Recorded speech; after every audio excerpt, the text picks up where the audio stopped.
साथियों, आज का वीडियो इसलिए महत्वपूर्ण है क्योंकि आज हम संस्कृत में अनुवाद करने के लिए कारक की सहायता से हम अनुवाद को सीखने का प्रयास करेंगे, जो कि बहुत ही महत्वपूर्ण है। कभी भी हम कोई भी पाठ की व्याख्या जब संस्कृत से हिंदी में करते हैं तो इन कारकों का विशेष महत्व होता है और हम इन कारकों की सहायता से ही अनुवाद को सरलता से कर पाते हैं। तो देखते हैं संस्कृत में कारक कौन कौन से होते हैं। सर्वप्रथम है कर्ता कारक। जब कर्ता कारक होता है तो वहां पे उसका चिन्ह होता है ने। उस जैसे कि उदाहरण के लिए मान लो लिखा है बालकः, तो बालकः मतलब होता है प्रथमा का एक वचन। तो यहां पर बालकः का मतलब हो जाएगा बालक ने। चूंकि ये कर्ता कारक है इसलिए इसका मतलब होगा बालकः माने बालक ने। वैसे ही रामः माने हो जाएगा राम ने। उसके बाद है कर्म कारक। इसका चिन्ह है को। जैसे बालकम लिखा है तो उसका मतलब हो जाएगा बालक को। बालकम मतलब उसका मतलब हो जाएगा बालक को। जैसे रामम मतलब राम को।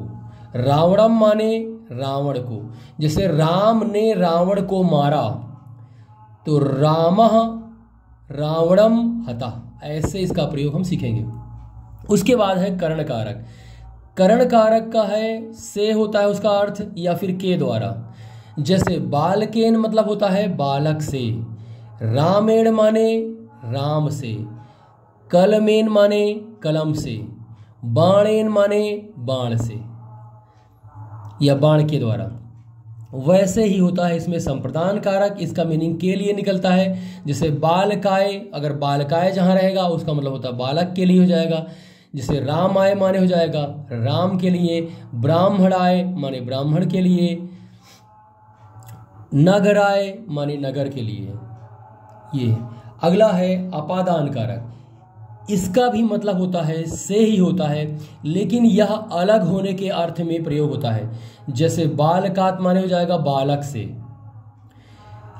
इसे स्पष्ट करने के लिए हम एक उदाहरण दे सकते हैं। जैसे गंगा हिमालय से निकलती है तो वहां पर पंचमी विभक्ति ही लगेगी। वहां पर क्या आएगा, गंगा हिमालयात प्रभुवती या गंगा हिमालयात निर्गच्छति। ऐसा क्यों आएगा? क्योंकि गंगा हिमालय से अलग हो रही है, इसलिए वहां पे से का मतलब हो जाएगा अलग होने के अर्थ में।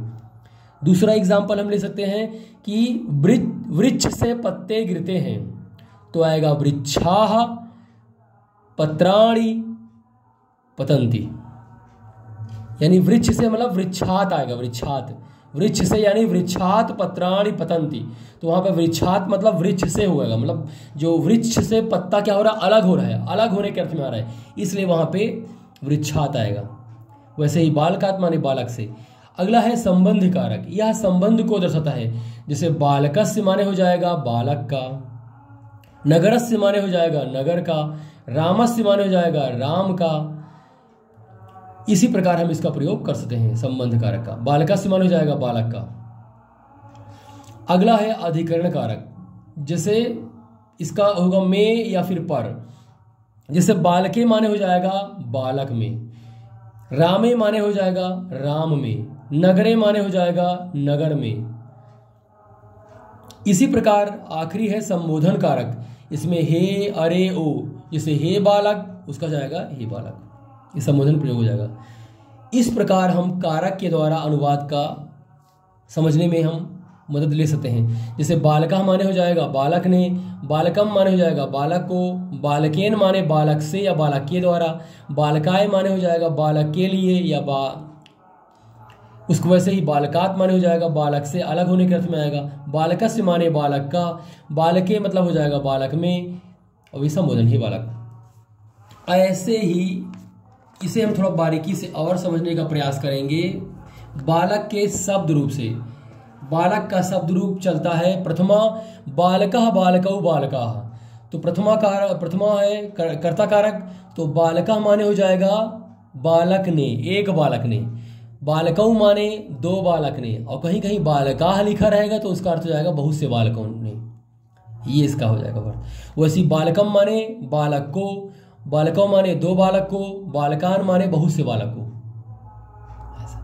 उसके बाद है बालकेन मतलब बालक से, बालकाभ्याम माने दो बालक से, बालकाभी माने बहुत से बालक से।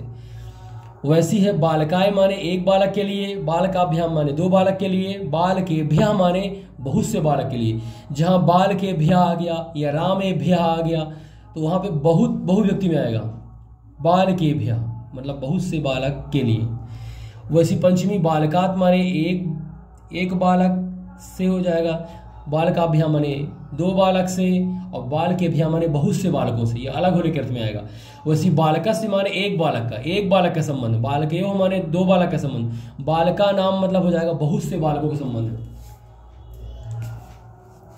वैसे ही बालके माने एक बालक में, बालकेयो माने दो बालक में, बालकेश माने बहुत से बालकों में जाएगा। ऐसे कई बार बालकेश होता है या नगरेश आएगा या रामेश आएगा, वो बहुवचन के अर्थ में आएगा। तो हमें ये सब समझना जरूरी है।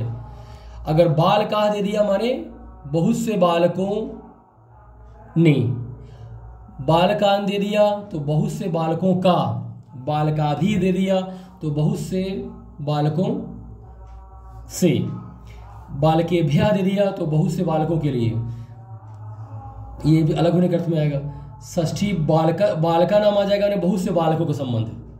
तो इस प्रकार हम ये कारकों के द्वारा अनुवाद का प्रयोग करें। कई बार अनुवाद करते समय ये सब शब्दों का प्रयोग बीच बीच में होता है, तो हम इससे जो है आसानी से समझ सकते हैं। चलिए आप धन्यवाद बहुत बहुत। चैनल से जुड़ने के लिए उसे सब्सक्राइब कीजिए और बेल आइकन जरूर दबाइए। धन्यवाद।